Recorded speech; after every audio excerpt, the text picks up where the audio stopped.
Good morning mga ka-reels! Ayan, maaga ako nagising sa ngayong araw na to kasi nga Monday. Pasukan ng mga bata, maaga akong gumising kaya yun. Ngayon na malengke na rin ako. Ayan, bumili ko ng isda nga pala. Ang klaseng isda to ay hasa-hasa. Ayan, masarap tong hasa-hasa pagka pinirito, kaya ipiprito ko siya ngayon.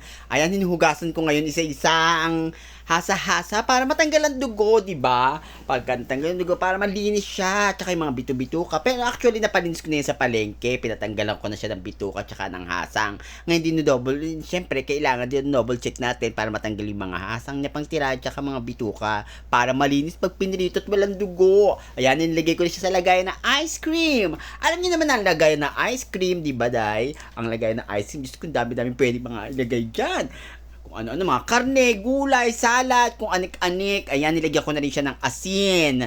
O, hinalo-halo ng lola nyo. Nagsalang na rin pala ako kanina ng kawaling may mainit na mantika. Ayan, at salang ko na nga itong prito. Ayan, sinalang ko yung prito. Naghugas ng lola mo ng kamay. And then, after nyan, ipapakita ko sa inyo ang mga pinamili ko naman sopas.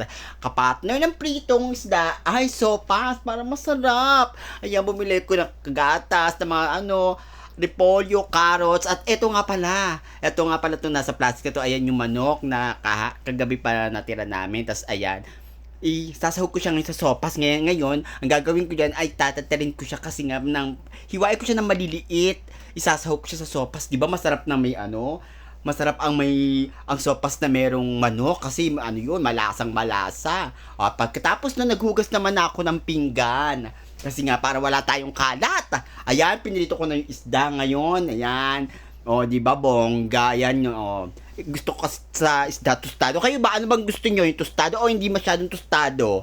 Ayan. So eto na mga kadits, that's for a video for today. Bye! Thank you!